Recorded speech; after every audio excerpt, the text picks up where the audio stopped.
What's your take on this brave new world of betting exchanges? What's so exciting about this potential CFTC world is that it's making people really think critically is like, what is an exchange?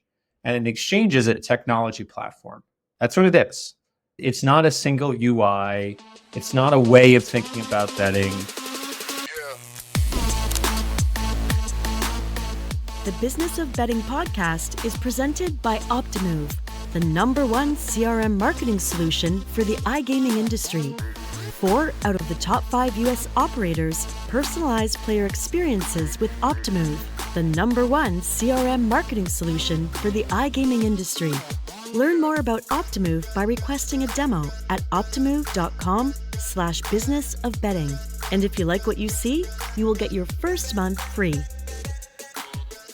What is up, everybody? I am Jason Trost, the host of the Business of Betting podcast. I'm joined today with Alex Kane, the CEO and founder of Sportrade. Welcome to the pod, Alex. Welcome back to the pod, I should say. What's up? What's going on? So what's going on is Trump is tearing down the post-World War II order in the world. What do you think about what's going on with that? Doesn't seem optimal. Maybe put it that way. I was checking, the stock markets are crashing. Tesla stock is crashing. Our nearest neighbors, our biggest trading partners are freaking out. Seems great. It seems great. Yeah. If you listen to Chamath, he said this morning that this is good because a lot of Trump supporters are asset light. Is that a phrase he perhaps coined, and that driving down stock prices is actually good for these people, giving them an opportunity to buy, because people that are asset light are 100% tracking the stock market day by day and are totally really waiting to buy the dip here. Yes, I think the half of Missouri and 3/4 of Mississippi is waiting for the right entry point for the equities. I think that's right. Chamath, I've been quite disappointed with. I don't know if you're up to speed on All In, but those guys have gone like full in the tank for Trump, and they used to be. I mean, Chamath was obviously left, and Freeberg and Sachs were right, and Jason was left, but they're all kind of like in the tank for this guy. And, you know, every week they're talking about all these issues, but not how their buddies are fucking up the world order. And it's pretty, are you up to speed on those guys? I've sort of watched the transformation from afar over the last year.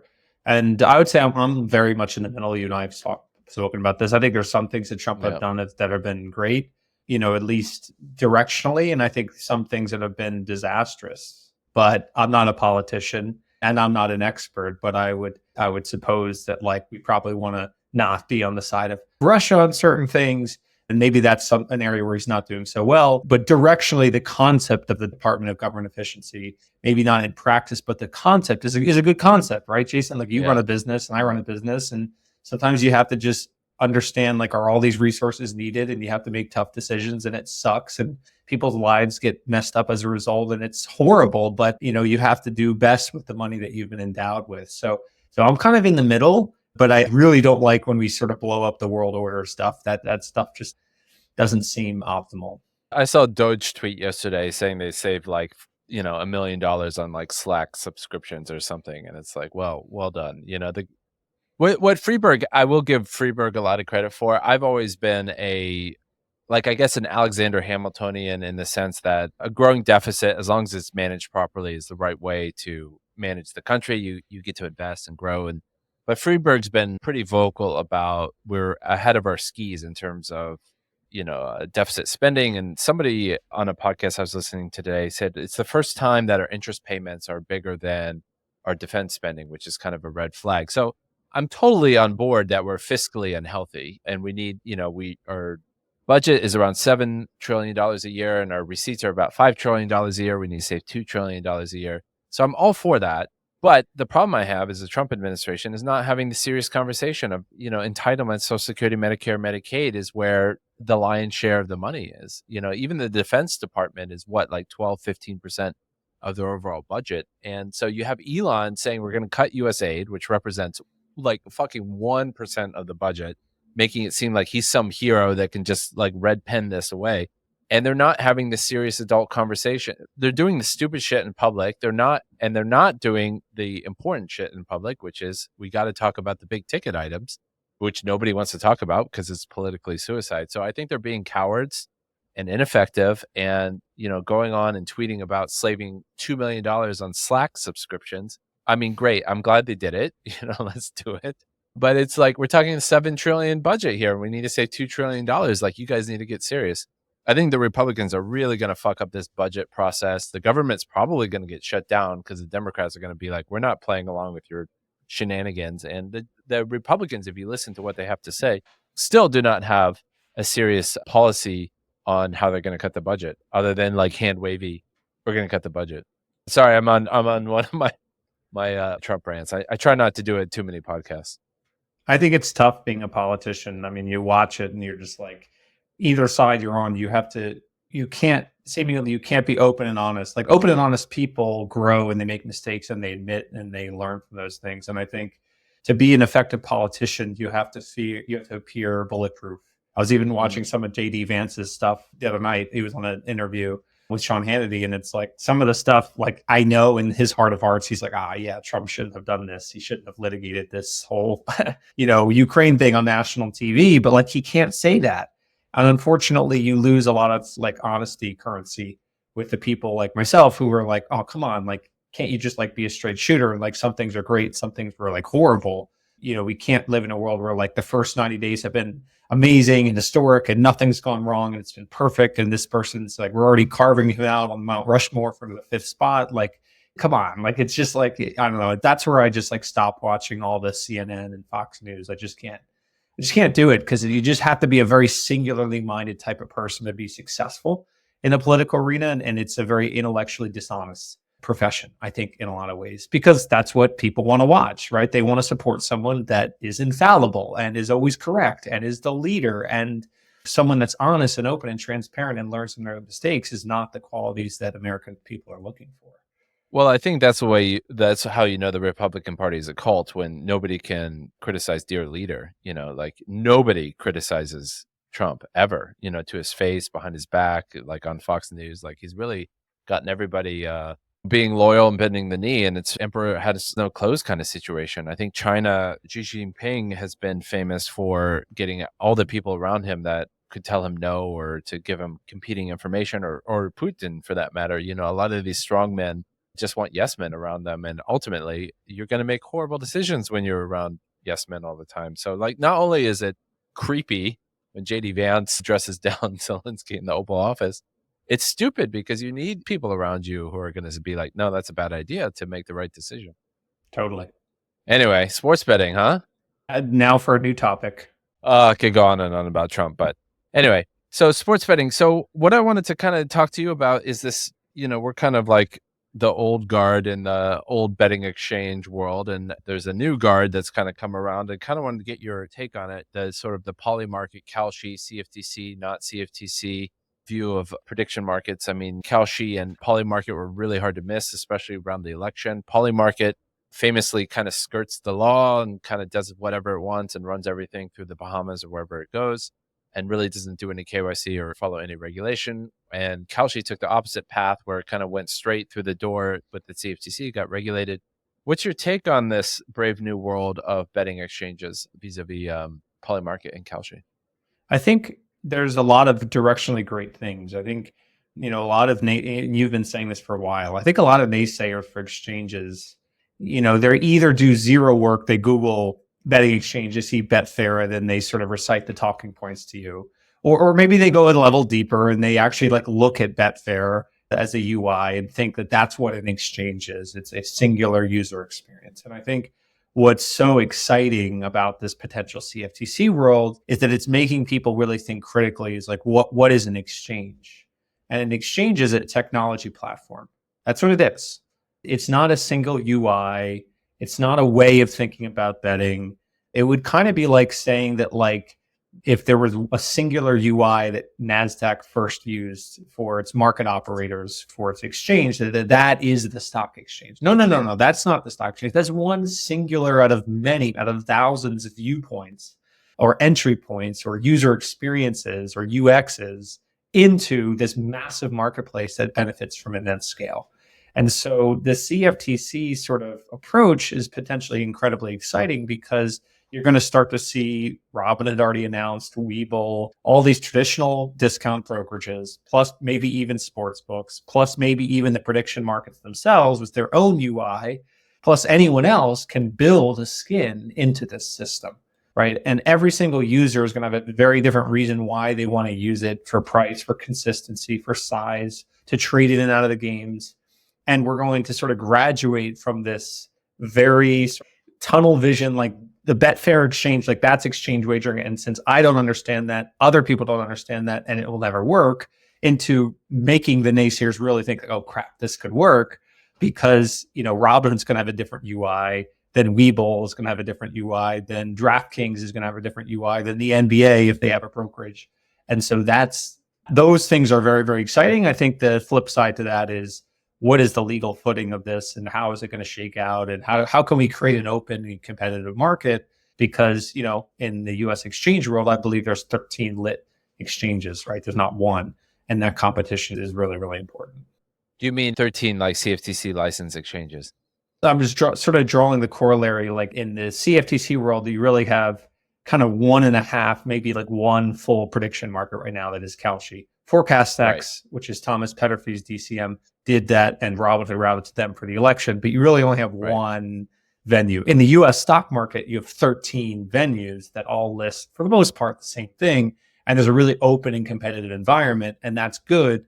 We'll probably get into like the fee structure on Kalshi is a bit higher than maybe you'd find on Smarkets or on Sportrade. And it's competition that'll ultimately drive that down to a really, really fair price. And so, yeah, you're looking at potentially 50 states and no Wire Act, and, all these things that you and I have looked at. You've evaluated the CFTC path. We've evaluated it. I wrote a paper with David Aaron, who was a CFTC attorney at the time in 2020, about how the state by state approach is maybe not optimal, and how the CFTC sort of framework could work, with some things to think about.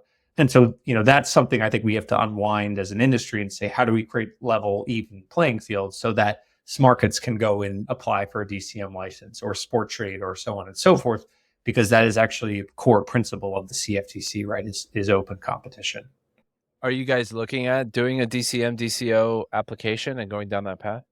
It's a very lengthy process. And so I can't say that we've started the process at this point. It'll take 12 to 18 months to do. I think there's going to be a lot of opportunity, though, if that's the way the world goes. If you look at the stock market for a second, right, you have SEC registered exchanges, like that's your NYSEs, BATS, CBOE, NASDAQ. Then you have brokerages, right, on the other side of things. You have clearinghouses. You have ATS, alternate trading systems. You have ECNs, electronic communications networks. So you end up having this really, really big ecosystem. And what I think is definitely true about Sportrade is we have incredible technology that really was born out of the stock market regime. Like, we don't have an API for people to plug into. We have ports that is very, very similar to like the FIX architecture, where like you create a connectivity, and if you drop that connectivity, all of your orders are pulled. And we have different order entry ports for different brokerages that could ultimately, if Robinhood or Webull wanted to route orders to Sportrade, be very easy to feel very similar to how they route to other venues. And so I think we have a lot of that technology, and sort of, I always like to think, okay, how could Sportrade be a part of that? Because the dream always was to really be part of the fabric of the ecosystem, and less a customer experience that is a one-to-one competitor to a DraftKings or FanDuel, and more how can DraftKings and FanDuel leverage the fact that Sportrade exists to lay off risk, or to discover prices, or whatever. And so I think, we're probably at the precipice of this very interesting time where we get to think about sports betting in the lens of a financial product, and what that ultimately means for disintermediation, meaning very different, distinct pieces of software and technology that all serve a very important purpose, such that a customer can place a bet and get a great price.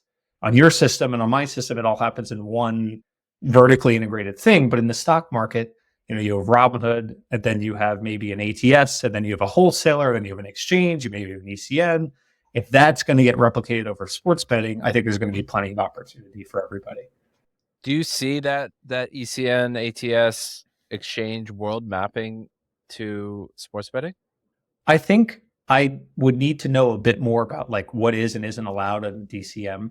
Like, futures are not regulated like securities. Like securities, there was I forget the name of the act, but like a lot of stuff is still like regulated by this law that was passed in like 1934 by US Congress. And so there's been so much iteration that like payment for order flow and like routing to a wholesaler, like it wasn't really ever envisioned in 1934. And these are sort of side things that have popped up and sort of morphed into generally being accepted, whether that's an ATS or a wholesaler or an ECN.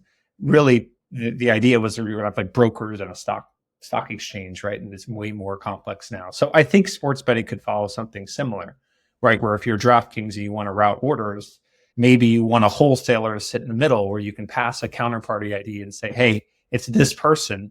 You may be willing to give price improvement, or maybe you're able to create some sort of auction mechanic where many market makers can compete to give that participant price improvement before that order is then passed along to an exchange and then routed back to you. So potentially, I'd have to learn more about what is and what isn't allowed. But all the technology and all the processes that have been used in the stock market are used to give price improvement to the right types of customers. And that's what sports betting is all about. And I would imagine that, yes, we could maybe follow that same similar trajectory where things are borrowed from one industry to the other.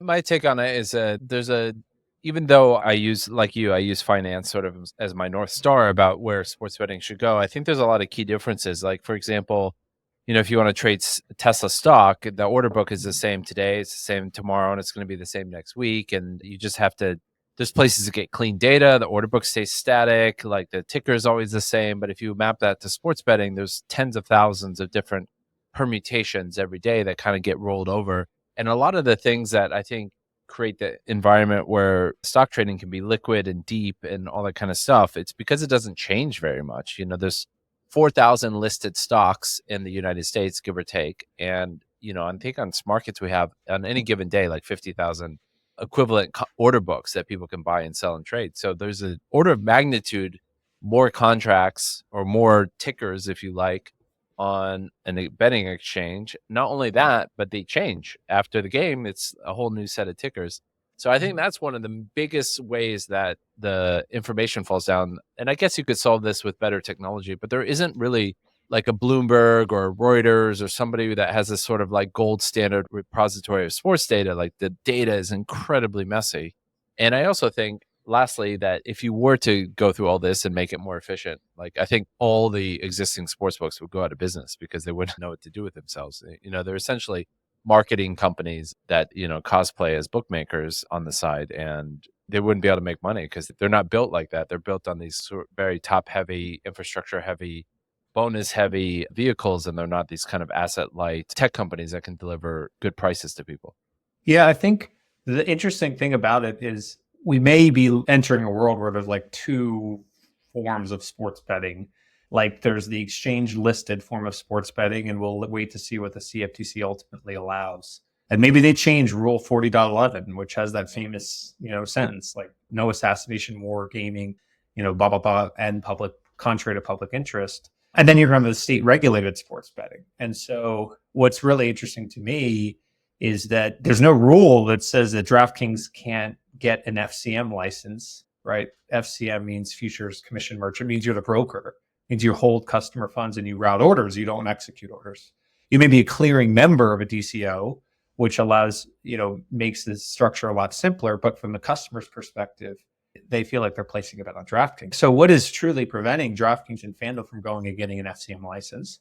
And if Jason is rolling through New York and he wants to bet Scotty Scheffler to win the Arnold Palmer, oops, well, that's an order that gets routed to a DCM, and they're a clearing member, and they add some sort of commission on top of it. And they did this with the surcharge. You can change the price of something and by adding some sort of commission, and customers won't care. But if you wanted to parlay that with the Sixers to make the playoffs this year, well, then maybe they're okay paying the 50% tax because they can charge whatever rate they want. So I would think that DraftKings and FanDuel will be incredibly massive, successful participants in this world because they had a lot of customers already. And now you get customers in California and Texas and Florida and Georgia and New York. Plus, you get to do it from 18 to 21. You get to onboard those customers. You get to use a synthetic, easy, multi-wallet system behind the scenes, just like every broker does, right? And then in the states where you are live and operating, It's a margin optimization problem. Well, I don't want to pay 51% tax on a guy betting the Sixers tonight. I'm just going to route that to a DCM and I'm going to pre-charge my 6% commission and I'm going to get to keep 95% of that as opposed to 25% of that. And so I think those companies, like, think about Robinhood is a really great marketing company, right? They have a lot of customers. I think DraftKings and FanDuel could do the same thing and customers won't know or care. They'll just say, wait, sports betting is now legal in California. Okay, great. 19-year-old in California, Scottie Scheffler to win the Masters. Boom, done, easy. They'll never know they're using an exchange. They don't know about prediction markets and they don't have to. So who knows? Who knows if the world goes that far? But that would be a very interesting world because then it's truly turning into something that is more akin to the financial market. So I've no inside line here. This is more my armchair opinion, but like watching the CFTC from afar, I never thought that they would allow political contracts, even though I thought it logically made total sense that they should be sanctioning these things. And, we'll have to see how that case pans out. I still think it's in that sort of that holding period where the judge let it go forward, but I don't think it's been fully adjudicated. Probably will take a few years to kind of get adjudicated, but I think it makes logical sense that elections should be allowed. But I struggle, even though I think sports betting should be regulated on the federal level, and if the CFTC is the right mechanism, then I'm all for it.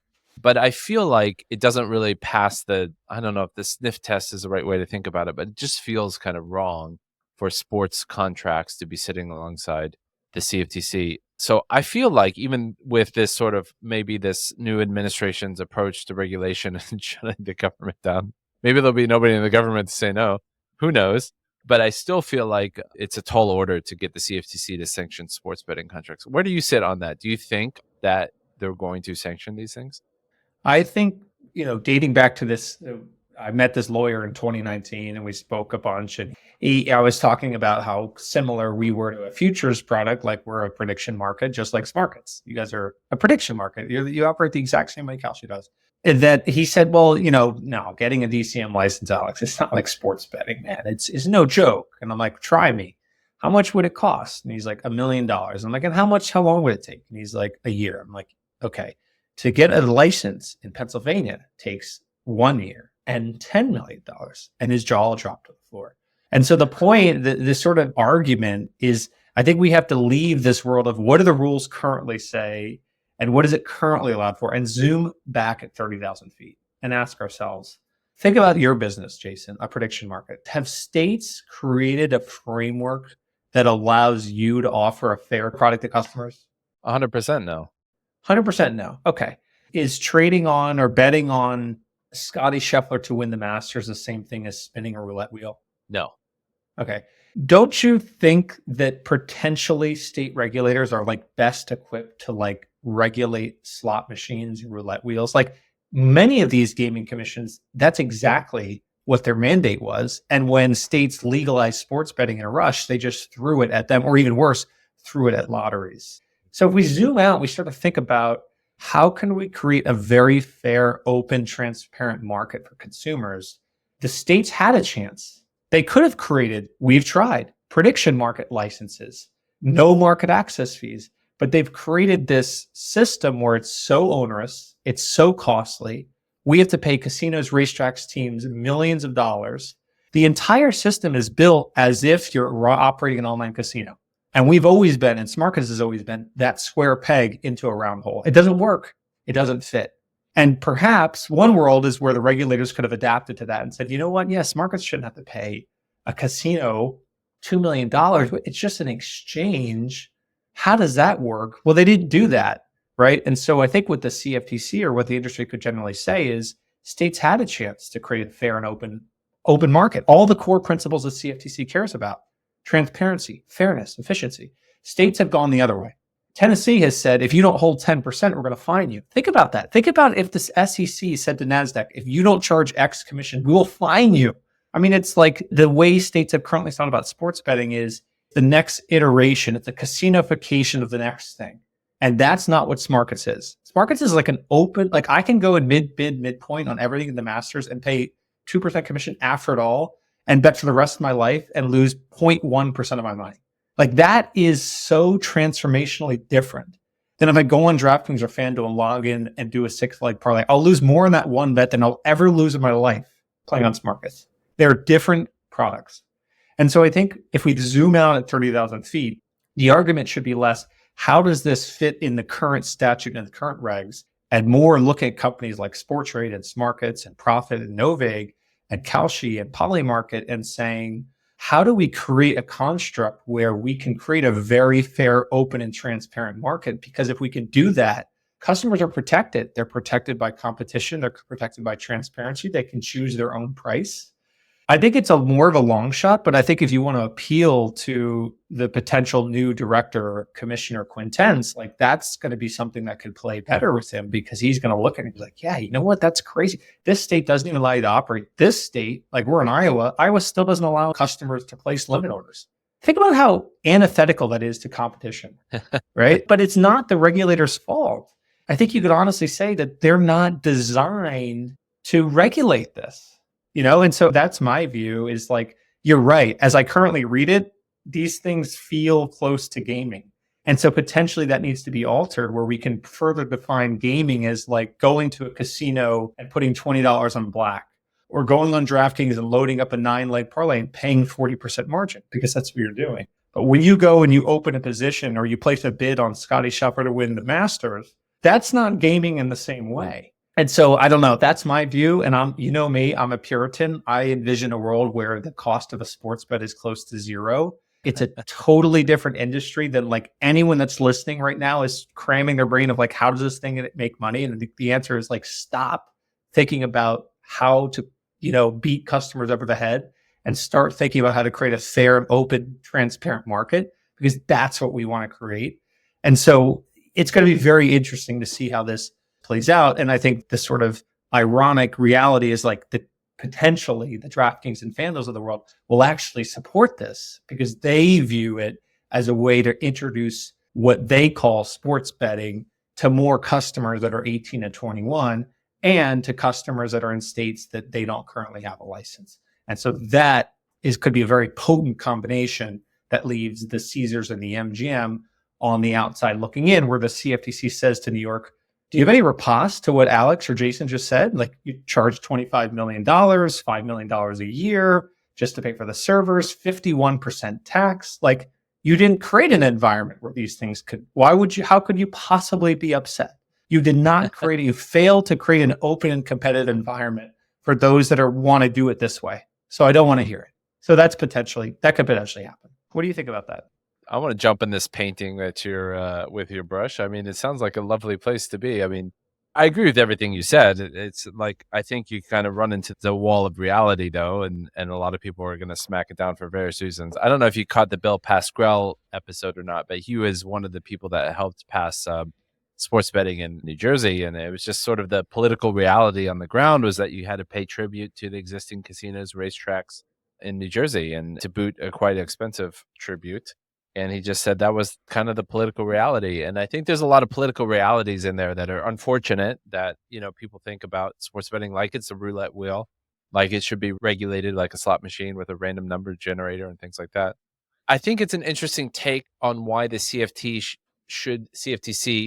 potentially could be okay with it, because I do think you're making a strong argument that there's not a viable path for regulation in these other states. It's either too expensive or onerous or unfair. Your point in New York, the taxes and the limit order issue in Iowa. So I think that's an interesting point. I just think it's not politically feasible right now. I mean, I hope it is. The last episode we did, the guest came on and talked about that sports betting should be licensed as a security. And it really has stuck in my head that he made a pretty strong argument that this belongs in the SEC realm and not the CFTC. I don't know if you had a chance to catch that, but that was also very interesting kind of take on where sports betting could go, because I think it makes more sense actually after listening to that. I'm not an expert or a lawyer on this, but I do think there's the strong argument that sports betting should be regulated by the SEC. Yeah, I think you're right in that it's probably more of a lofty vision, but you have to think about who are the ultimate arbiters of this. The ultimate arbiters of this are the federal government. We have a strong system of federalism here, but there is a preemption clause in the Constitution that says if the federal government decides to regulate something, it supersedes what is written in the states. I mean, if you have Trump coming in and saying, we're going to stop congestion pricing in New York, right? I think that the ultimate arbiters of this, at least in the short to medium term, are the Trump administration and the commissioners that are there. And that, if you read then Commissioner Quintence's, I'm going to quotation dissent, it wasn't actually a dissent because ARSX pulled its self-certification sort of application for sports contracts back in 2021, but he felt so compelled. And then in 40 or 50 pages, you should read it, he wrote about the fact that a sports bet is not the same thing as a casino slot spin. Like, try telling that to a GM of a team. It's not. These are very, very, very skill-based things. And so I think if the prior administration was in, this would be dead on arrival. It's probably why we didn't see any of this in the prior administration. But when you think about who's listening and who ultimately gets to make these decisions, look, the CFTC can determine, the CEA gives them a lot of latitude as to whether to even enforce aspects of the CEA. Now, states get a little bit of say over that, and that's potentially why Robinhood didn't go through with listing the Super Bowl contracts through Kalshi.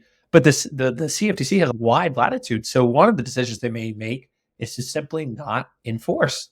That's what the CEA allows them to do. So, and I think it's because of these arguments, because when you look at a SmartCats and then you look at a DraftKings, like, any person in their right mind says, look, these aren't the same thing at all. I see a chart over here. I can enter my own price. This thing is more of a casino, and this thing is more of a market. And there is a big difference between those products. So, and I think if like Commissioner Quintence was in this room right now, he probably is thinking the same thing of like, yeah, wait a minute. I'm walking into a casino and pulling a slot machine. Like, absolutely, that should be taxed at 40%. That customer has no chance of winning. They will lose. It is a game of chance.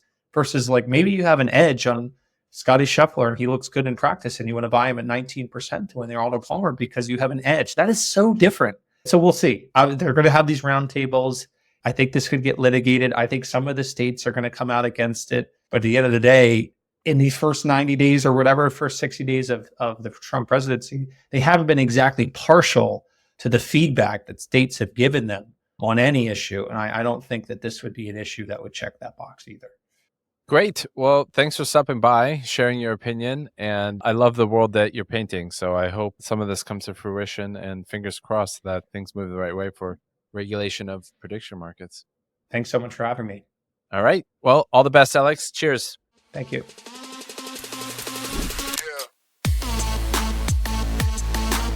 The Business of Betting podcast is presented by Optimove, the #1 CRM marketing solution for the iGaming industry. 4 out of the top 5 U.S. operators personalize player experiences with Optimove, the #1 CRM marketing solution for the iGaming industry. Learn more about Optimove by requesting a demo at optimove.com/businessofbetting. And if you like what you see, you will get your first month free.